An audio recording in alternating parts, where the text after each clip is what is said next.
All right, just want to go over options expiration real fast. Going to make a quick video. Um, Something you guys can use when you're looking to trade, especially like flow-based and equities. You want to really pay attention to these option expiration dates because what will happen is, let's say you have a bunch of open interest options, open interest.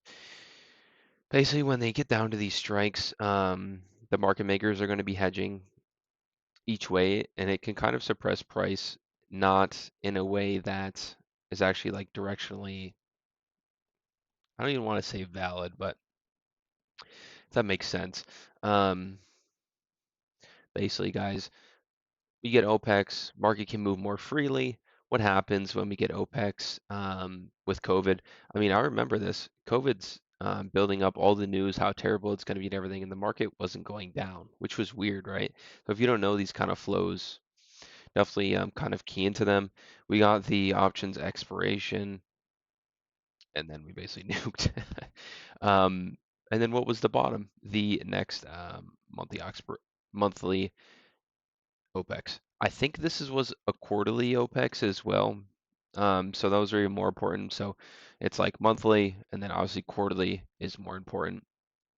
So that just kind of informs the current trade that we're in. Let's go all the way back here. The trade I'm taking, I was just short because we had all the bad macro data come out. We're kind of just going up on no volume.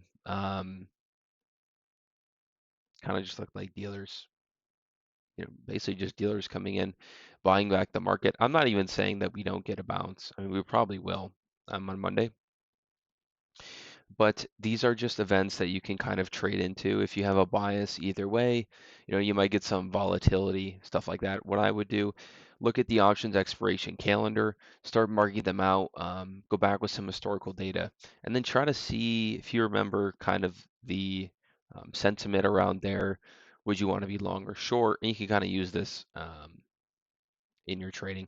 I do at all times, I'm trying to keep track of it. It doesn't even have to be a trade. I just want to know when it is for sure. You want to know when OPEX is because it's very important. We can also see, I feel like it influenced Bitcoin. Um, yeah, we did get the hack, but if you also look at the chart, it basically mimicked SPX, and these are getting more and more correlated. Probably have AI write me up like a I think it's called the correlation coefficient. You can see how correlated they are, but um, as these market participants are buying these indexes, they're going to become more and more correlated over time.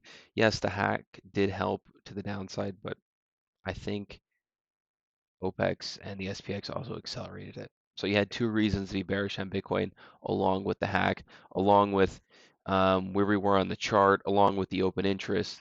You can see how the story that you're telling yourself can kind of build up for these trades. You don't want to be taking trades just on TA. Taking trades just on TA is not going to work. There's no edge in drawing some, A, B, C pattern, and then you set some arbitrary stop loss here. It's just not how it works. So, at least in my opinion, you come up to the range high. We have OPEX. We have the Bybit hack. We have all the flows were telling us, hey, the order book is stacking on the ask side. There's more people that are putting big orders here. Um, the premium, the premium was getting blown out. It was getting very exaggerated here at the top. There's just all these things that pile up that can tell you the story, I guess you could say, of the market. We have the open interest ramp up here into the range highs. Yes, it did come off here. You could call that time capitulation. You could call it maybe people were getting, too fast short, and then we caught them out here. But whatever it was, um, you had more than just a line on your chart, which is what you don't want. You want, at least for me, narrative, timing, flows, all that kind of stuff come together with a good place on the chart, good risk reward, and those are really the winner trade. So just a quick video I wanted to make, something to think about, guys. If you have any questions, throw them in the comments. All right, thanks.